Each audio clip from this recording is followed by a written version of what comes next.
Welcome to Ham and Jam, the World War II British Airborne podcast, hosted by Andy Bryant and Kevin Getz.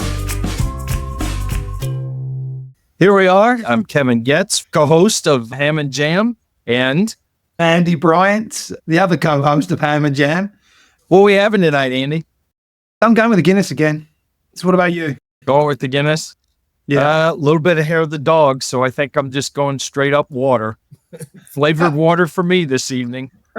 Oh, well, we won't say too much about that. Cheers. Cheers. Well, for our listeners, there's always the big debate, isn't there? Is it Ohio State, or at least over here in the United States, is it Ohio State v. Michigan? In Britain is what? Man U versus Liverpool. It's the great debate, isn't it? The great controversy, the great game. Yep. I'll tell you what, Andy, I don't think you can get any more rivalry than Rock v. Chatterton. It's always the big debate, isn't it?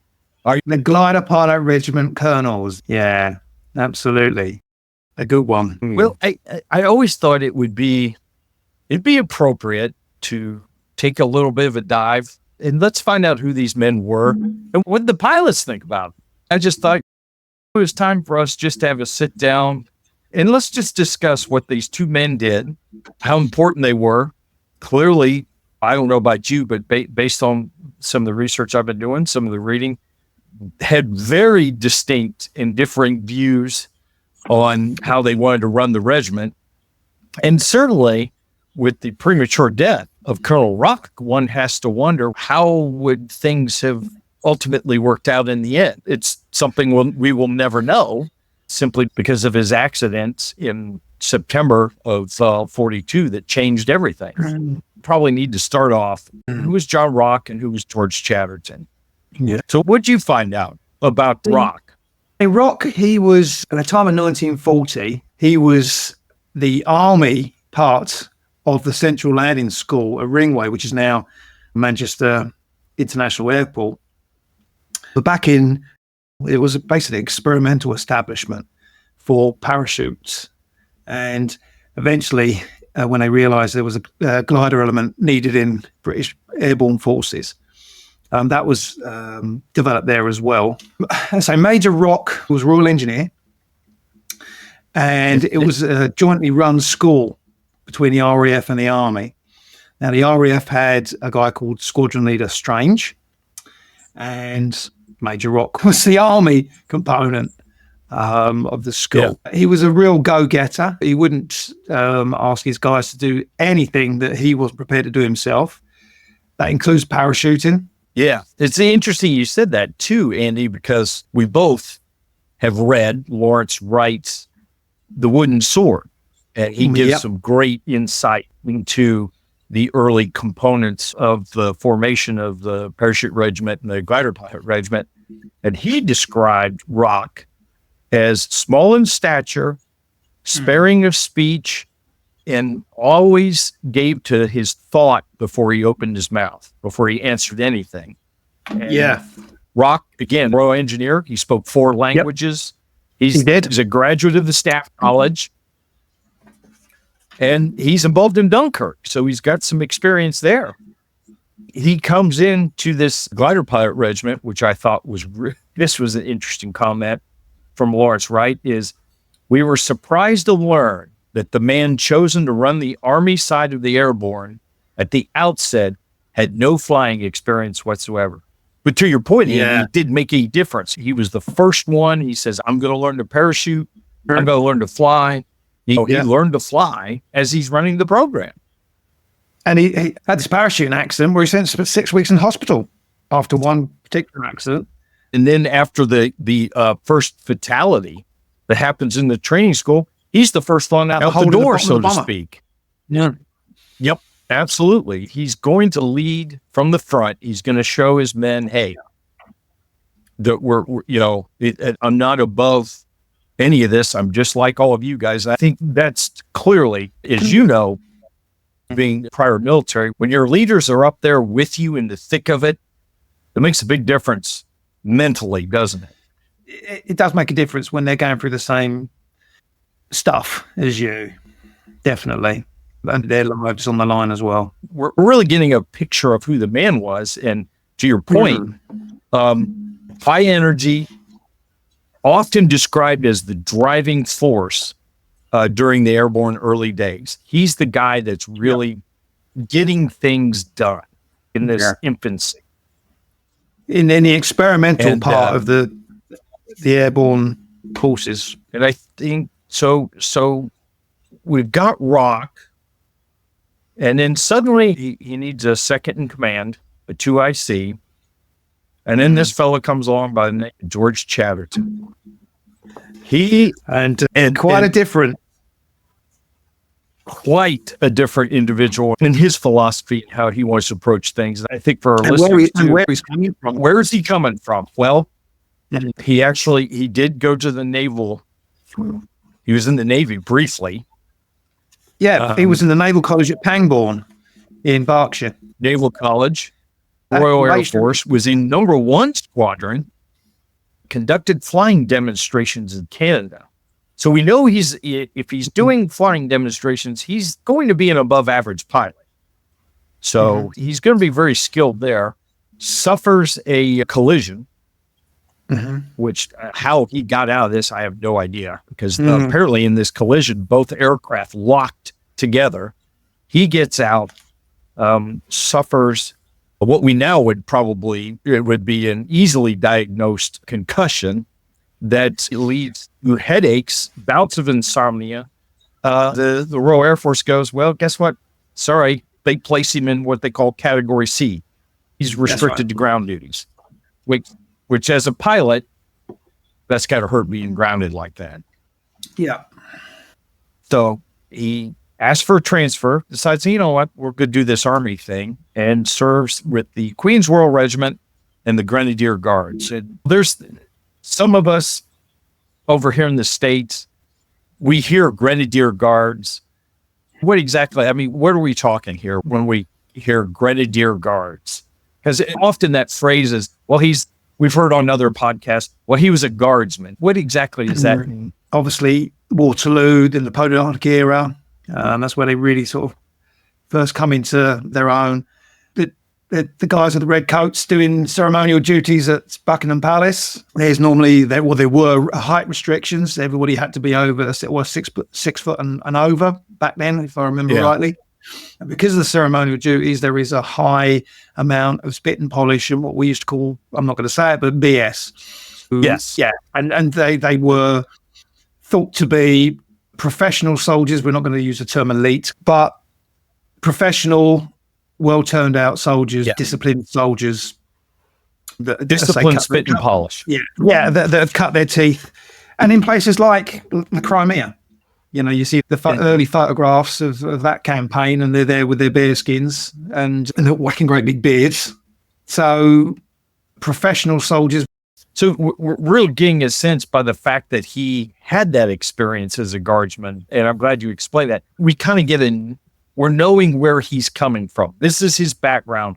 This is what's going to kind of formulate his idea of what he wants to do with this total soldier concept that you and I are going to discuss later. Yeah. So real briefly, again, some background on him. He's back in Britain. This is after Dunkirk. He sees an advert for glider pilots. I believe at this point, he's either, correct me if I'm wrong, he's a captain, I think, or is he I think he's a major. When he becomes 2IC of the regiment. Yes. He meets with Browning. His initial meeting expresses his interest, and Browning tells him Rock is the CO. But subsequently, he gets a telegram later, and it says, congratulations, you're now the 2IC for the Glider Pilot Regiment. So now these two men are going to come together. We're going to have these two strong forces come together. And this is going to be really interesting. Am I right in saying that Browning and Chatterton were actually eating together at the same time? Or around about the same time? I think that sounds right. I know Chatterton spoke highly of him. And Chatterton was the one who trained Browning to fly, which not too many people probably know that, Browning had trained to fly and had flown glider before. But well, you'll see Dirk Bogart in A Bridge Too Far. He's got his uniform with his Army flying wings on there, and it was Chatterton that taught him to fly. I'm going to read an excerpt here from his book, The Wings of Pegasus, and I get it. A lot of times this book can be viewed as George Chatterton or How I Won the War Single-Handedly. But I think it's very much like that, isn't it? Shades of Monty, pretty much. Isn't it? Yeah. But I think I chose this passage because I want our listeners to kind of understand this is his thought process. And this is where the genesis for this thing really fully develops. I knew that on landing, after flying a powered aircraft for a long time, there is an overwhelming desire to relax completely into sleep. Such facilities are available for pilots landing at an air station. But I asked myself, what would happen to the pilot who landed in the middle of a battle? In addition to being a first-class pilot, he would need to be possessed of a deep sense of responsibility, since the lives of the fully armed troops transported in his glider would be dependent on his skill, determination, and courage. On top of this, on making a landing on the target, in the twinkling of an eye, he would have to transport himself from a highly trained pilot to an equally highly trained and courageous soldier. Was I expecting the impossible?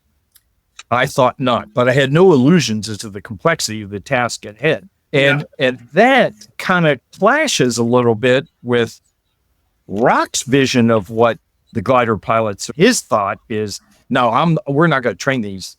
I don't get a sense that he wants them as highly trained as what Chatterton does.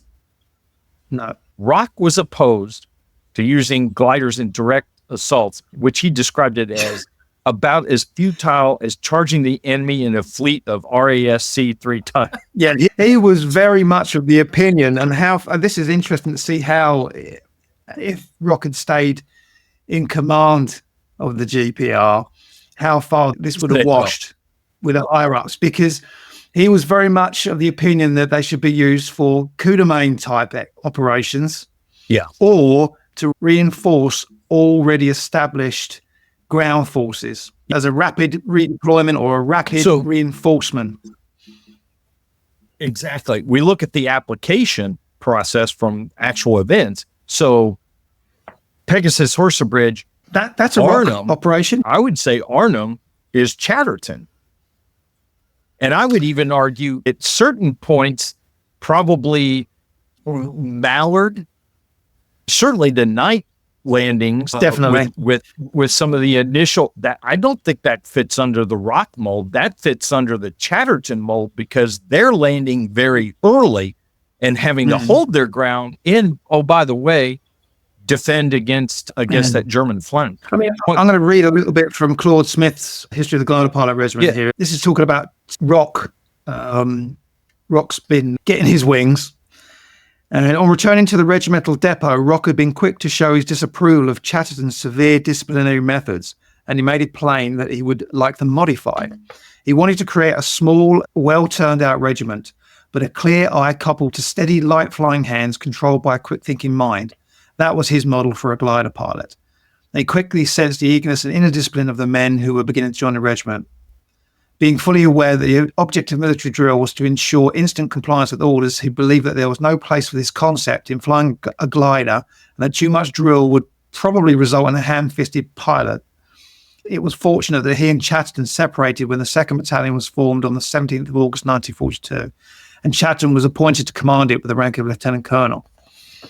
So at this time, the GPR had their depot at Teal's Head, as it says, and while Rock was off learning to fly and get his wings, Chatterton was in charge of the depot at Teal's Head, and he instigated. He's brought in a couple of Grenadier Guards sergeant majors. Absolutely, and it was. I'm glad you brought that. I'm glad you brought that up, Andy, because here, again in his book, he comments in this meeting he has with Browning. He says, "I pointed out that since in the glider pilot, we would be trying to create a very special dual character, a highly trained soldier as well as a skillful and resourceful pilot, such men could only evolve from a regiment possessed with a strong sense of esprit de corps. to achieve this goal, I feel that I must have the very best NCOs as instructors, if possible, from the Brigade of Guards, which we have these two men at the same time who are they want to achieve the same goal, but their methods are completely different. Completely different.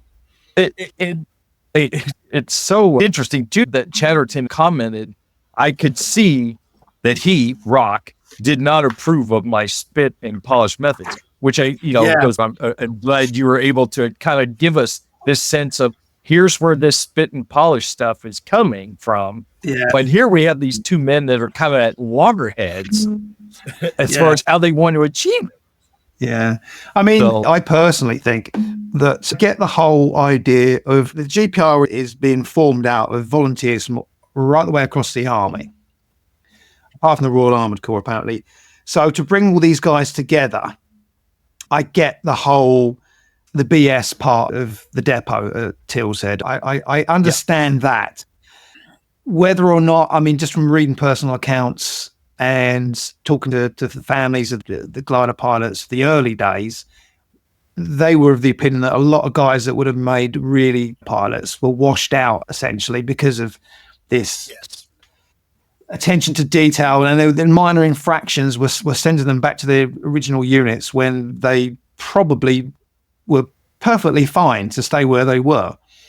So, but as a bonding thing, knowing what it's like from basic training, there is certainly in the early days when you're getting together with the guys in your intake, your training intake, there is a them and us. It's you against the instructors. It's, the instructors are all bar stewards, and it's them and us. So it does bring you together. It is a bonding experience. I think that's a great point that you bring up, Andy, because again, you mentioned it before.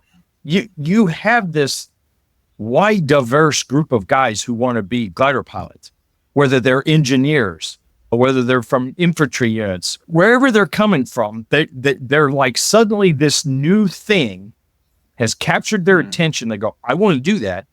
Well, if now we have to go, okay, I have all these diverse groups. I don't know how they're trained. I'd like to think they're all trained the same way, but we don't know. Yep. So now here's what I have to do. It's like when you take any football team, any basketball team, okay, we're going to do everything in this time frame to all become a team so that we're all universal and all, as they say, on the same page or rowing in the same direction. So I thought this was really interesting because Robert Ashby, in his book, a really good personal account, D-Day, Arnhem, and the Rhine, Glider Pilot Memoirs. Oh, great book. He said, Rock thought too much drill would result, as you said, in the ham-fisted pilot. He says, whatever the truth of the matter, I never thought that the discipline at Tills Head had any negative effect on one's ability or capacity to fly, which is to what Claude Smith was saying. Hey, there were excellent pilots who were washed out because they didn't have their buttons. It was just some of that stuff. Smoking when they weren't supposed to be on parade. It's interesting. I mean, as I say, it really does depend, I think, whether or not you were in the GPR from the very beginning and served with Rock. Yes. Or whether or not you came later after he passed away and all you knew was Chatterton. I think. I mean, there was lots of, from Sicily, the Sicily operation from Ladbroke, when, you had 70 odd gliders ended up in the Med. And then the rest, a lot of the other ones were crashing into low stone walls and completely inappropriate landing zones during that operation. A lot of glider pilots turned against Chatterton then and didn't have a good word to say about him. But then there was lots of others that did, because what they didn't realise as well, to his credit, Chatterton had nearly lost his job over that operation. He apparently stood up to Hopkinson and Major General Hopkinson of First Airborne, and argued the point about those landing zones being so inappropriate that he nearly lost his job. It was, I'll give you half an hour to come around to my way of thinking, or you're gone. The question now then becomes, What do you do if you're Chatterton? Do you go on? Because the second that you'd say, well, I can't do this on principle, doesn't matter. It's going to happen without you. So do you stay and go, okay, we'll do this. I've got to do everything I can, make sure that my pilots are properly trained. Because if you just go, well, hey, no, I can't do this. You get, kicked out. They find your replacement. Do it. They're going to go anyway. They're going to go anyway. So exactly. You go, okay, I'm going to stay because I'm going to do everything in my power to make sure that all the negatives, like I said before, are completely mitigated. And to be fair to Chatterton as well, he teams up with Paddy Mayne of the SAS on Ladbroke. His wacko goes into the drink. He's there with Brigadier Pip Hicks. They swim ashore. And they team up with a team of the SAS led by Paddy Mayne, and they attack a gun battery. So he wasn't exactly, he had some guts. And also, well, the whole thing about landing the gliders on Arnhem Bridge as well. He even offered to do that. You said that Rock was a go-getter and forward-thinking. Chatterton was too, I think. And something as simple as Chatterton emphasizing, okay, I need my glider pilots to, we think about this as just everyday occurrence, but he's forward-thinking enough to go, well, you know what? My glider pilots need to work with my ton pilots. They need to have a bond, train together. So therefore, they need to be stationed at the same aerodromes, airfields together so they build that bond so we don't have a repeat of Sicily where we have American pilots pulling British glider pilots, very little communication. And hence, that's why you have Sharon Hackett basically saying when the glider pilots came back to Norway, he had to practically put them under full. And we talk about Rock being high energy. There's Chatterton using his leadership and his forward thinking to go, you know what, this is going to work better if they open the lines of communication, we keep the pilots together as one big group. It is my opinion that certainly the total soldier concept and what Chatterton wanted to get accomplished cemented the reputation of the Glider Pilot Regiment Market Garden. Yeah. It made quite the impression on him. Certainly. He has to pump a memo up his chain saying, I had glider pilots and I couldn't do anything with them. Yep. Which following a debrief, he was aware of the Glider Pilot Regiment model, the concept of total soldier, that the glider pilots, as soon as they hit the ground, were going to be active in combat, could fill roles when needed, and he did not have that luxury when he was at Nijmegen. So subsequently, you have an accelerated program. The American glider pilots during Operation Varsity are actually able to be used in combat roles, whereas beforehand they couldn't. And I think it would have been interesting. What would have happened? And again, here goes the what ifs. What would have happened had Rock survived, and then you have Market Garden? I personally don't think. I mean, as I say, by the time Rock dies in the Hotspur training accident, it was such early days, and the British Airborne morphed into something completely different. Whether or not his idea of very specialist coup de mains or just rapid reinforcement of established ground troops would have actually washed. And how many operations were cancelled between Operation Tonga and Market Garden? And some of those were reinforcement. And the question that just popped in my head is then, is he flexible enough to change to meet the needs as events unfold? This doctrine is completely new.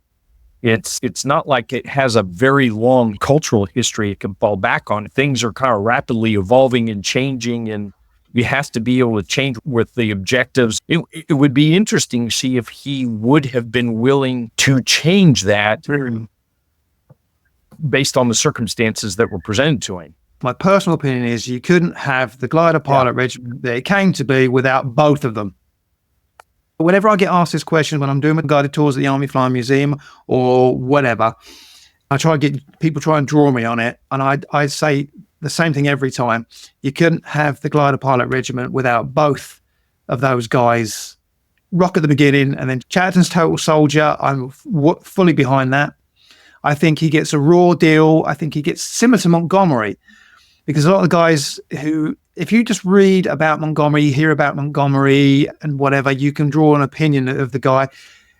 But people confuse the man with his ability. Yes. And I've read The Wings of the Pegasus, Chatterton's book.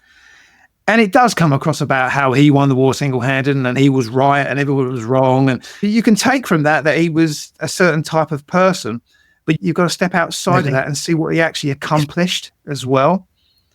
So, I think so. That's my personal spin on it. I mean, how do you feel? I've always been a Chatterton man. I've always been interested in that concept of what he was really trying to drive. But I'm not foolish enough. I'm kind of in the same camp you are, Andy. You needed both men there at the right time to get things done. Because I don't know, it's hard to say how hard would Chatterton have been able to have the success as Rock did in those very early stages. Because while Rock is able to do his things very early, that gives Chatterton the freedom to go, okay, well, I'm going to grab my instructors from the guards and this is what we're going to do. So I'm saying with you, yes, I freely acknowledge Chatterton man, but I will say that both men were absolutely needed at this time to get the Glider Pilot Regiment to where it needed to be. And that's my philosophy too, is generally, I sit on the fence a little bit. I know it's a little bit wishy-washy, but I firmly believe you can't have the GP you needed both of them. Oh, yeah. We've got listeners that are going to be like, well, I'm Chatterton. I'm a Chatterton man. I know one very famous, and so you. Yeah. When this goes out, it's going to be #Rock all the way through. So yes, it will. Mr. Murray, sir, we are talking about you. Yeah, but certainly, I'm in the same. Yes, it sounds wishy-washy, but it's certainly the Glider Pilot Regiment owes a great thank you to what both of those men were actually able to accomplish, and to think about the reputation. I want our listeners to understand too, because you and I both know, Andy. Think of the reputation that was earned. And this is a reputation that's earned not over years, multiple years, not hundreds of years.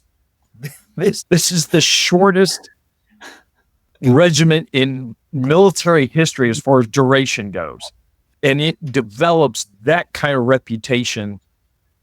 And it clearly, that reputation is well earned because of the two men that were in the right place at the right time to do what they did. Yeah, absolutely no argument here. I don't think we solved anything. And the debate continues. It will always continue.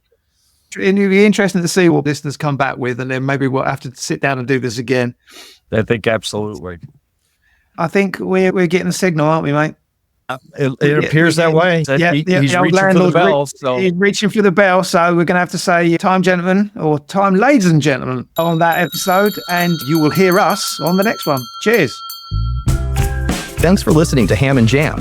If you enjoyed this episode and want to help Andy and Kevin make more, please support us on buymeacoffee.com. So now these two men are going to come together.